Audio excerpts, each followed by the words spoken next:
Hey guys, John V here from PhoneArena. You're watching our in-depth video review of the Pantech Burst. It's available right now through AT&T for a 2-year contract price of only $50. It's pretty remarkable when you think about that it's packing 4G LTE connectivity. On top of that, you also have a Super AMOLED display and also dual-core processor.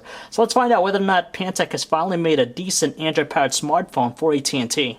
Well, we gotta give Pantech some credit just because they managed to whip up a decent looking smartphone this time around, and it looks a lot better than their previous offerings in the Pantech Crossover and the Pantech Pocket. It's constructed out of plastic all around, giving it a very good lightweight feel in the hand. It is a little bit slick to hold, and on top of that, the edges are a little bit sharp, but its overall size is good.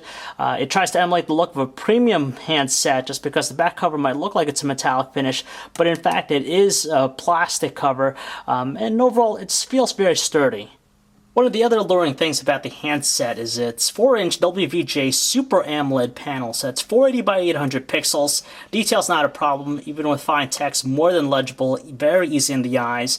And seeing that it is an AMOLED panel, it produces some very distinctive, overly saturated color tones, which tends to be a lot more on the cooler side. Very pleasing though still to the eye. It has nice viewing angles, but in outdoor conditions, its brightness output's not the strongest, so we're still finding ourselves shielding it away from the sun.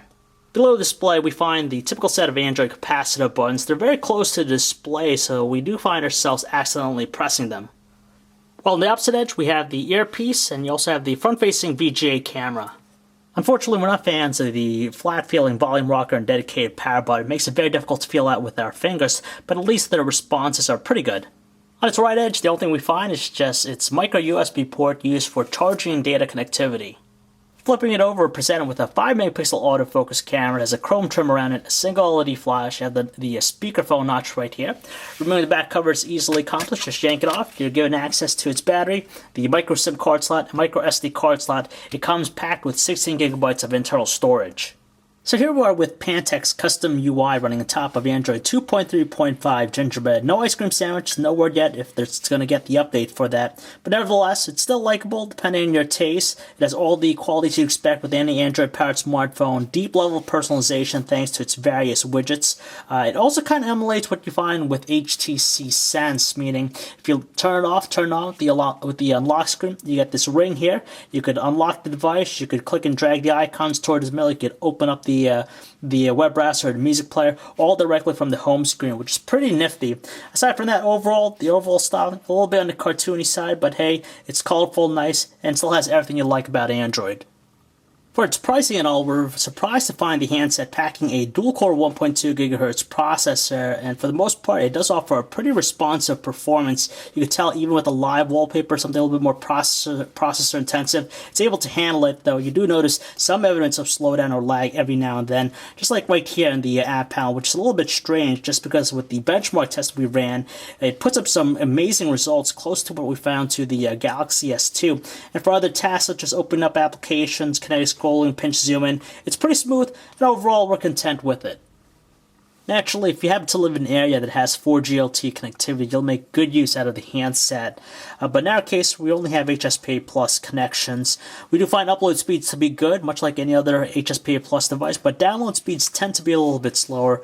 Nevertheless, as far as the web browsing performance goes, you could tell it's mostly responsive, but every now and then you might see some choppiness. But it does offer that desktop-like experience because of Flash support, and overall, it's more than admirable. So here's the music player interface that's running right now. It's pretty nice looking, very conventional, but it shows you the usual things, the album cover, on-screen controls. You could quickly change the track by just swiping right here. And as far as the audio quality, it's quite pleasant, though a little bit hollow, but doesn't crackle or anything like that. Even with its dual-core processor, we do notice some sluggishness with its operation when playing high-definition videos, like the one here that's encoded in MPEG-4 1920 by 1080 resolution.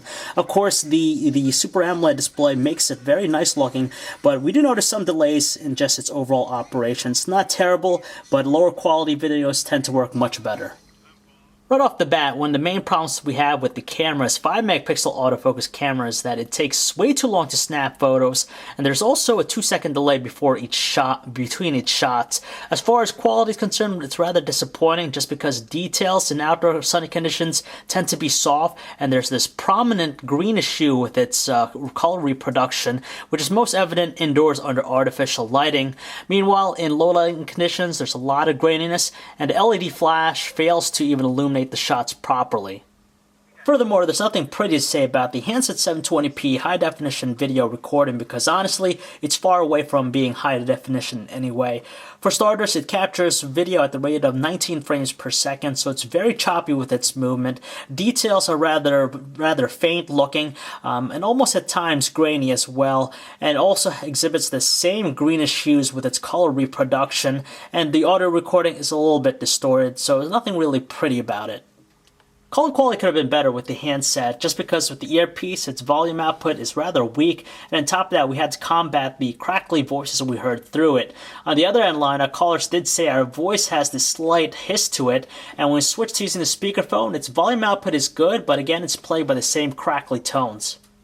Luckily, signal strength doesn't appear to be a problem with the Pantech Burst, just because in high coverage areas, it's able to exhibit a good amount of bars, and in our time using it, we didn't experience any dropped phone calls. Relying solely with HSPA Plus connectivity with our time using the handset, we do find its battery life to be rather average. It's able to get us at least one solid day of normal usage, but if you're in a 4G LTE area and you're connected via LTE, it's only natural to experience lower battery life with it. For the price and accompanying features, we really got to commend Pantech on doing an excellent job in crafting the Pantech Burst. It just offers a ton of value for the money. It's very well rounded too. You get some nice things such as the Super AMOLED display, a dual-core processor that runs pretty quick, and of course 4G LTE connectivity for faster data speeds. And when you consider its $50 on contract price, there's a lot of value in that. You don't have to spend that much money, even though it might not look like a premium price smartphone. It's not trying to be, and for what it's worth, it's definitely admirable, to tell you the truth.